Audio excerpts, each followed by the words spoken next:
Good to see you all this morning. As Vince said, my name's Tom, and I'm one of the elders at Hope Church in Ipswich. And I've come today with my friends Gary and Fiona and Tim. And a little later on, perhaps they might feel that God's laid some things on their heart to share with you for our encouragement. And maybe we'll have some time to pray a little bit later on as well. Tim is from Lowestoft, so he's in his own hometown here.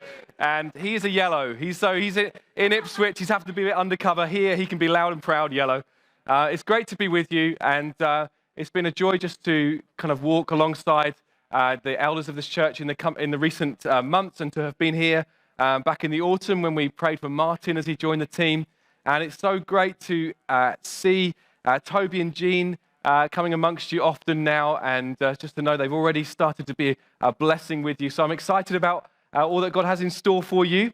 And today we're going to be continuing a series of messages that you've been working through in the Bible book of John. So if you have a Bible with you, you might like to turn to chapter 12 now. And before we tuck into today's passage, children, I have a question for you. It's great to have you in the service with us. I wonder if you can think of the best thing that you've done for someone to show them that you love them. So it might be that you made a present for someone. It might be that you made a cup of tea for mum or dad. It might be that you drew a lovely picture. Just think of it. What is the best thing that you've done in order to show someone that you love them? And we're going to have a little bit more of a think about what that looks like as we look at today's Bible passage. And adults here, I want you to think of it at a time. Has there ever been a moment in your life where someone has said something at a social gathering, maybe at church, maybe at a party, maybe just like when you've had friends over, they've said something and it's just kind of dropped a bit of an awkward bomb, right? And the room's gone silent and you think, oh, that was so awkward. Anyone ever known that moment? The thing that comes to mind when I think of that was a few years ago at the previous church that I was part of before my wife Sarah and I moved to Ipswich. And a lady visited the church having not been at church for some time. You can probably already guess where this is going. And she came in through the door, and the guy on the welcome team, thrilled to see her, and assuming that she was pregnant, came up to her, and they had a bit of a banterous relationship, and he started singing, "Who Ate All the Pies?" Okay? And she said, "You think I'm pregnant, don't you?" and the life drained out of this guy's face, and everyone around. It was a really awkward moment. And in today's passage of the Bible, as we open up the Bible, we're going to see a moment that was a bit of an awkward moment at a party, which made everyone stop what they were doing. And it kind of caused a bit of an awkward atmosphere in the room. We're going to see Jesus at a party in a place called Bethany. So John chapter 12, Jesus is, it's a few days before Jesus is about to die on the cross. So he's kind of making his way towards Jerusalem for the Passover festival, this big national festival that took place every year. And he's making his way to Jerusalem for this festival. He knows there's people out to get him. So just prior to this, not long before this, he had raised a guy called Lazarus from the dead. And at that point, there were some people who just knew we've got to get rid of this Jesus because his popularity is getting too much. People were jealous of him and jealous of how people were following him. And the religious leaders of the time plotted, we've got to get rid of Jesus. So he's going to Jerusalem knowing that death is awaiting him.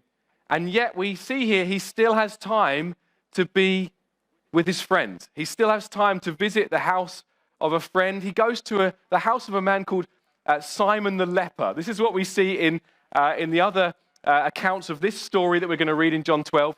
We see a parallel account in Matthew's gospel and in Mark's gospel. He goes to a house of a man called Simon the leper. That's not a great nickname, is it? I don't know if you have a nickname, but that's not a great nickname. Maybe he was once a leper who Jesus had healed, but he retained the nickname. Or maybe he still had leprosy. We don't know. And maybe he was invited to, he invited Jesus over because he wanted to be healed. But whatever the weather, he wouldn't have been a popular guy, okay? It wouldn't have been that he had great social standing. And yet Jesus, with this on his mind, knowing I'm going to be crucified soon, and aware of some of the agony that would await him, he goes and has dinner with Simon the leper. That shows us something, doesn't it? Jesus was a man on a mission. We read that he had set his face towards Jerusalem. So he knew that he had come to earth to ultimately to lay down his life for the sins of the world and to rise again. And yet, even though a man on a mission, he had time to spend unhurried time with people around the dinner table. He understood some things about friendship. He understood that friendship is so precious, it's worth investing in. People are worth spending time with. That there's only one thing you take into eternity, and that's your friendships. And so he spent time with people. And present at this meal are some of Jesus' best friends. There's 3 siblings called Lazarus, who had recently risen from the grave, Mary and Martha. And he spent time with them. He wanted to be with them. This is really instructive for us. He wanted to show his disciples that even though there was work to be done, there was time for meals, unhurried time together, fun, friendship. This was so important for Jesus. So here we go. John chapter 12. And we're going to read the verses 1 to 11. 6 days before the Passover celebration began, Jesus arrived in Bethany, the home of Lazarus, the man he had raised from the dead. A dinner was prepared in Jesus' honor. Martha served, and Lazarus was among those who ate with him.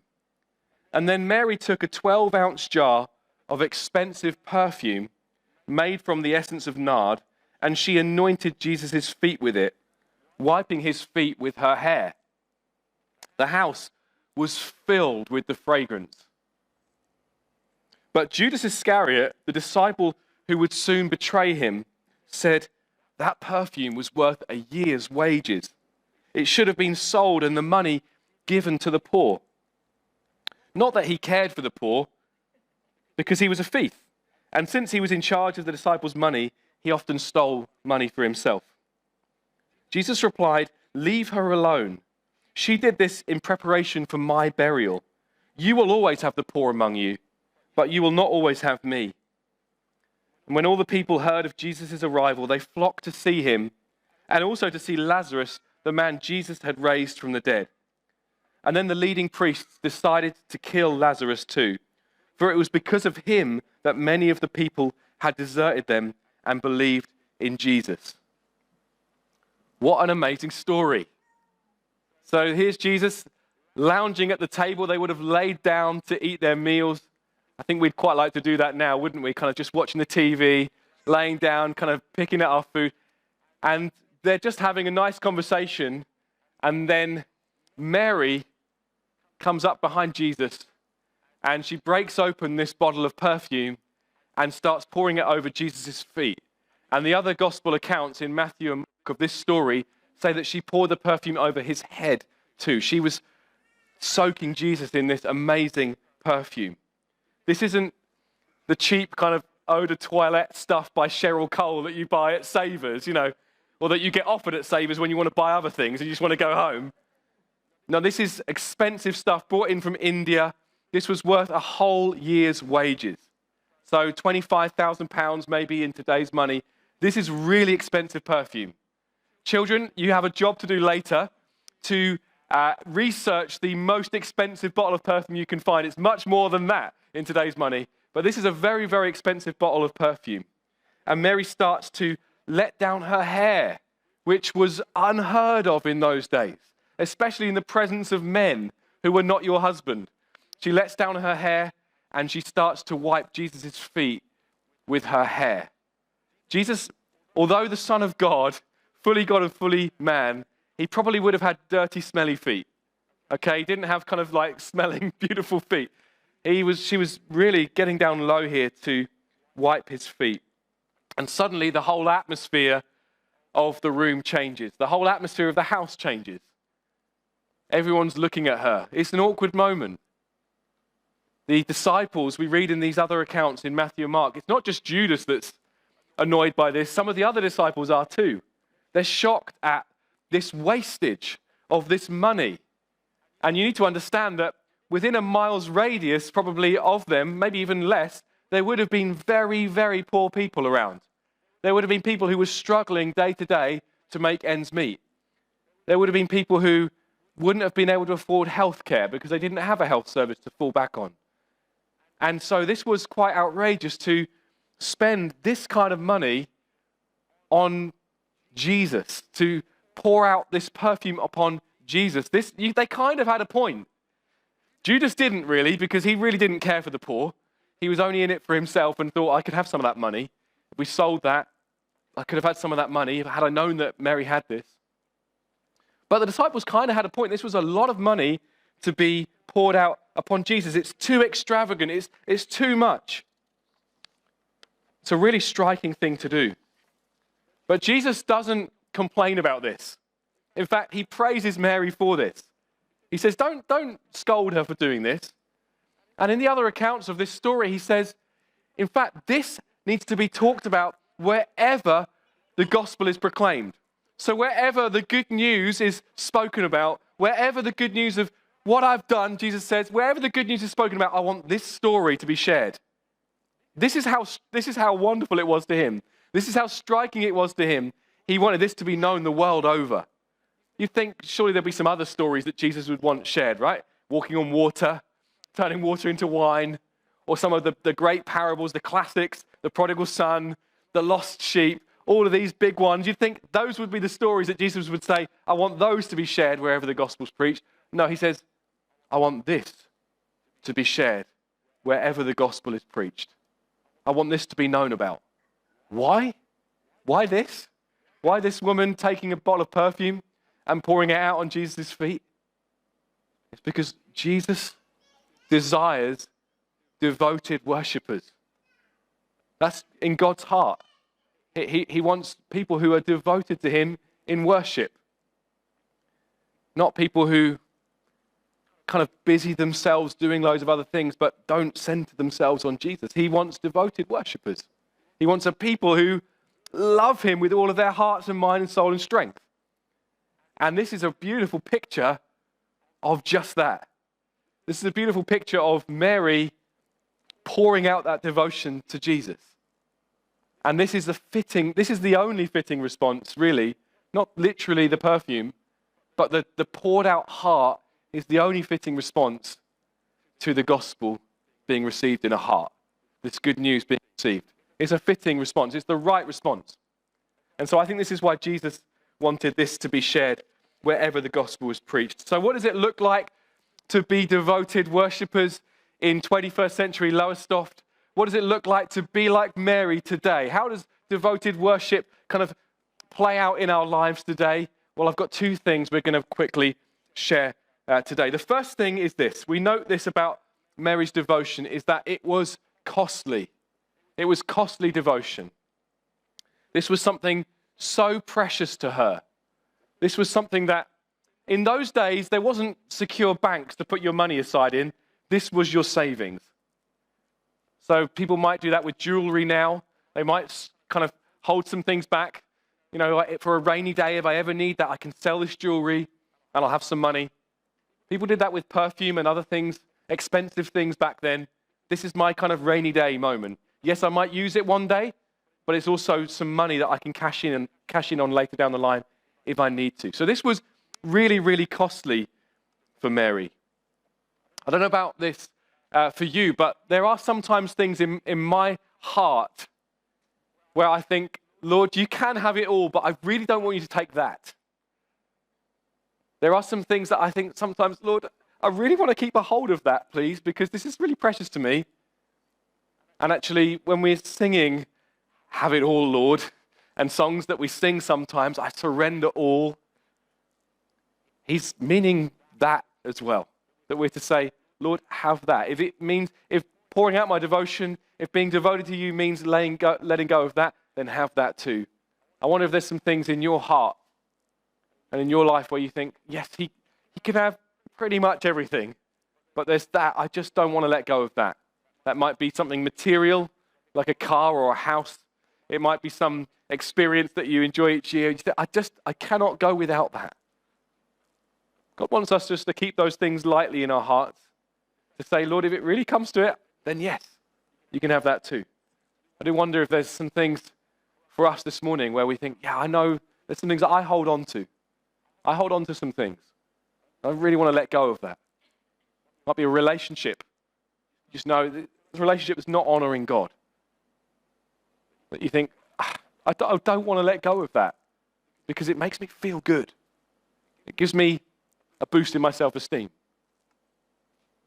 Might be some things this morning that God might just lay his gracious hand on and say, come on, I want that too.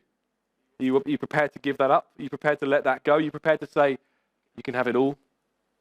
So this was costly for Mary in terms of something physical that she gave up, this perfume that was saved aside for a rainy day. But it was also costly for her in terms of her reputation. She got a lot of stick for this, didn't she? And I don't think she was someone who just didn't mind kind of people not liking her. We all want to be liked, don't we? Does anyone not want to be liked here? If you wave your hand, you are a weirdo. You really are. Listen, we all want to be liked. We all want to be loved. We want people to... There we go. There's someone waving their hand. We all want to be liked. And Mary would have wanted to have been liked. I'm sure of that. She would have had friendship with the disciples. These would have been people she knew. She would have enjoyed their friendship. And yet, in doing this, she was willing to sacrifice her reputation. She had scorn poured out on her because of this act of devotion.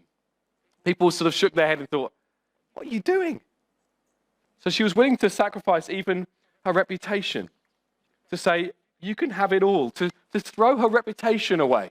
That's a huge thing to say, isn't it? To God, I don't care what people think of me because your opinion and yours alone matters.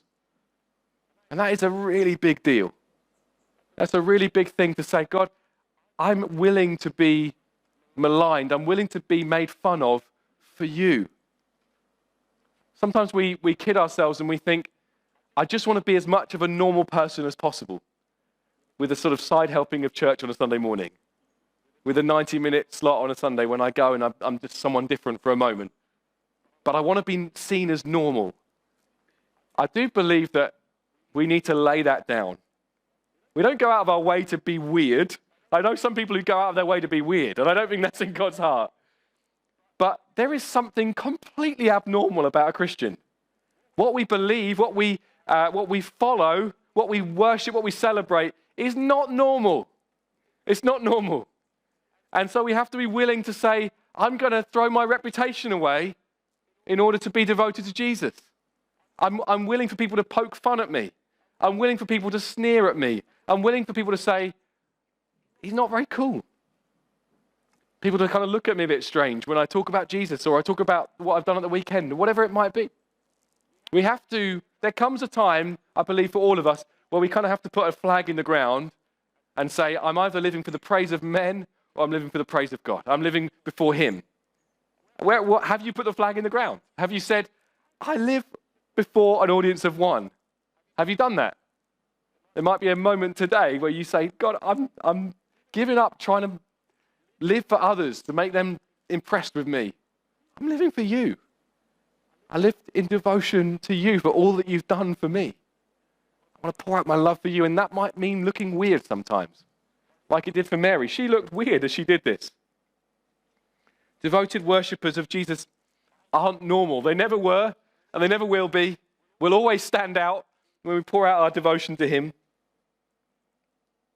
So firstly, her worship to Jesus was costly. It was a costly thing.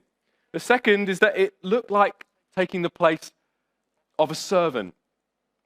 So Mary serves by getting low and washing Jesus' feet. That's not something that's done in this age. I don't think you would be particularly blessed if some people just came in by the back door right now and just started undoing your shoelaces and started washing your feet. You wouldn't want that, right? But that was a done thing in those days. They're walking around with sandals in grime and mud, walking through fields. It would not have been nice. So you need to have your feet washed.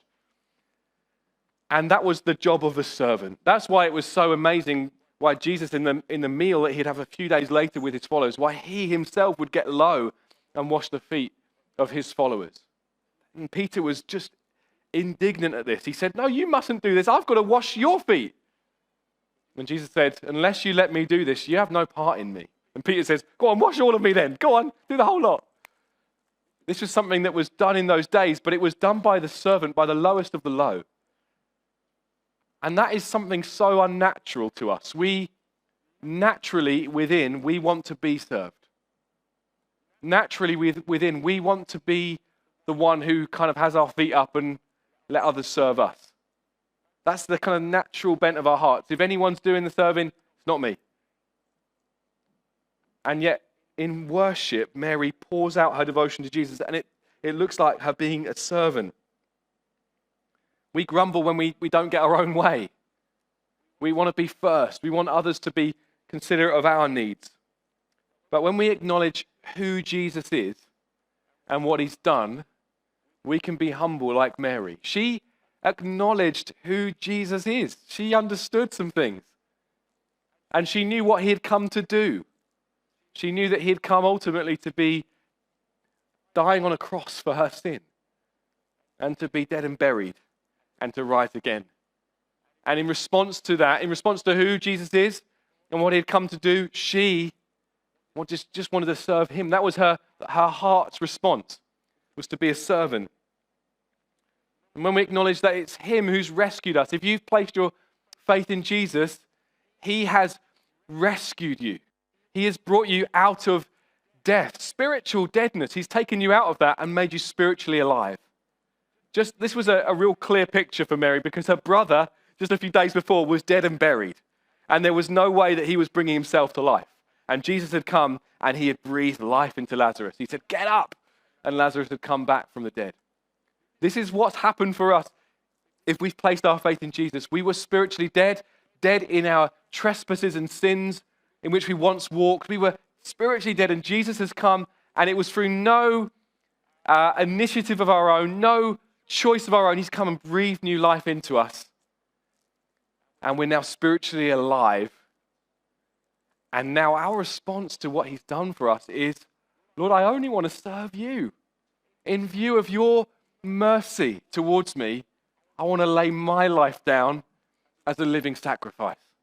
I want to get low, and there's no one that is below me. That's the heart of a Christian, is to see no one is below you. You can't look down your nose at someone because you were once a spiritually dead person and you didn't bring yourself back to life. Jesus did it. And I heard a Christian just a few days ago refer to a group of people in a very derogatory way. And I thought to myself, you can't do that. I don't know how you can do that, because you would just want a spiritually dead person like they may be right now. And so we can't look down at people and say, well, I'm clearly better than them because I've done well with my life. I'm respectable. No, we were dead in our sins and our trespasses. And Jesus breathed new life into us. No matter what our story is, whether you were kind of, raised by wolves and, ended up kind of, in gang warfare or whatever it might be, or whether you've kind of grown up in church and from the first moment you could learn to talk, you could say hallelujah. I don't know. But all of our story has really been Jesus has breathed new life into us where we were spiritually dead because of the way in which we'd just gone our own way, walking in the ways that we wanted to walk, following the ways of the world. And so our response to his mercy is that we can go low, we can serve others. And we can serve others as if we're serving Jesus. So when we're serving our children in children's work, we can say, I'm going to serve them as if I'm serving Jesus himself. When we're serving those in our small groups, I can serve them. I can go low. It doesn't have to be all about me and my preferences.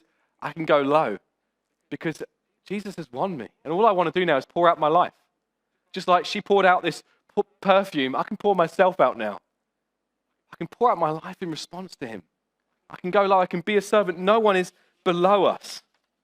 And we serve others as Jesus has served us. That's what the Apostle Paul gets at in Philippians chapter 2. These beautiful verses, some of you will be familiar with them, where Paul says, have the same attitude as Jesus Christ. Have the same attitude in your heart as Jesus Christ. Though he was God, he did not think of equality with God as something to cling to. Instead, he gave up his divine privileges.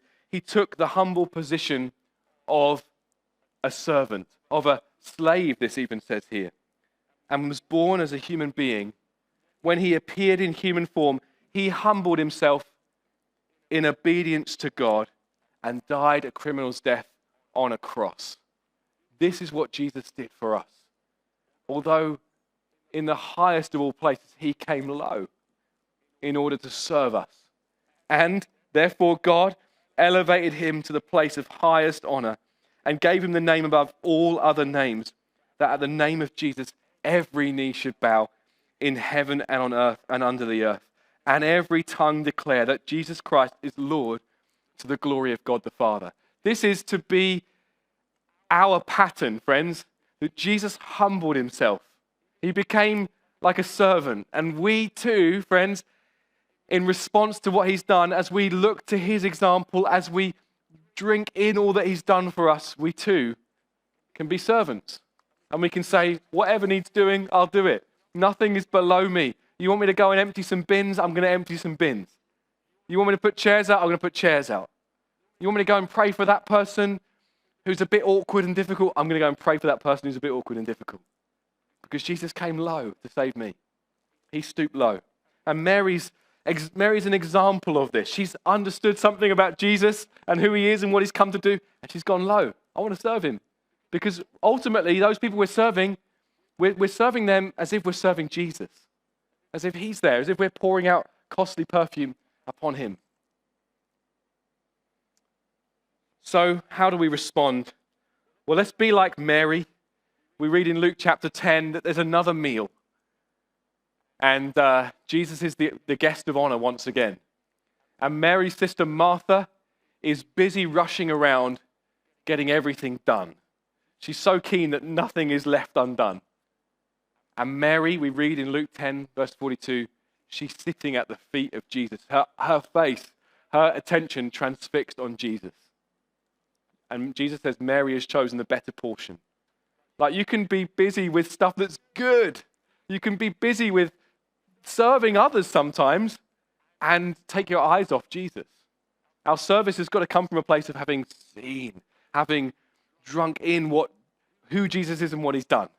And sometimes we can just let go of what we're doing this for. Sometimes we can be so busy just doing church. Take our eyes off Jesus. Have you chosen the good portion to spend time with Jesus, and then from that place, your response being, I'm going to serve others? So sometimes it can be good stuff. Sometimes it can be morally neutral stuff that can take our attention, but that can then become an idol. So for Judas, that's what happened. Money is neither good nor bad. Do you know that? Money is not a bad thing. But it's the love of money that is a root of all kinds of evil. And Judas had allowed money to really grab his attention. He thought of money more than anything else. It led him to be a thief. It led him to betray Jesus. Sometimes we can even allow something that's neither good nor bad to just take our gaze off Jesus, to take our attention off of him, and we kind of end up in a mess. I wonder if there's some people today who you've allowed that to happen in your heart. Some things that you just know, I've got caught up in that. It's taken my gaze off Jesus. I'm no longer walking each day just intentionally fixing my eyes on him. There was a guy called John Newton who wrote the hymn Amazing Grace. Some of you will have heard of him. He said that the battle, he says this, every step along the path of life is a battle for the Christian to keep two eyes fixed on Jesus. Some of you have got 40, 50 more years to run. Some of you may not have that much time left to run, but the battle is to keep two eyes fixed on Jesus, to not allow things to distract you from the left or to the right. Lazarus, can you just think of him for a moment? A story that you've presumably recently covered. Can you imagine the day that he's risen from the grave? Can you imagine the day Jesus has called him out? Can you imagine that he had his eyes fixed on anyone but Jesus that day? Can you imagine that? Can you imagine? See Jesus. For that day over dinner and for however long they spent together, I imagine he was transfixed on Jesus. I can't take my eyes off this guy. He's amazing. He's risen me from the grave. This is what happens to our hearts when we intentionally take a moment to remember, as I'm sure we will in a little while with communion, remember what Jesus has done, how he went to the cross for us, how he rose again, raising up us in the process. This is what happens when we take that time to do that, when we gather like we do, we're coming back to fix our eyes on Jesus, to fix our eyes on him, to be consumed by him, that we might become devoted worshippers of him. He's seeking worshippers who know his worth. He's seeking devoted people who are willing to throw away even the things that we hold dear. Or to say, Lord, you can have it if you want it.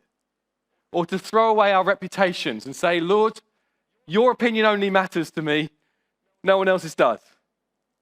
He's seeking devoted worshippers. And he says, you'll always have the poor among you.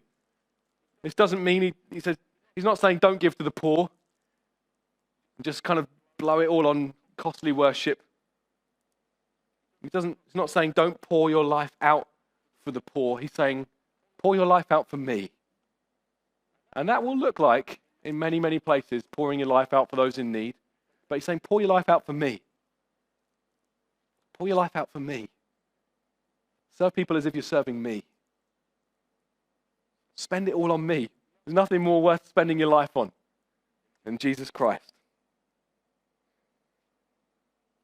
Having a life that looks worshipful for 90 minutes a week, that's not what Jesus is after.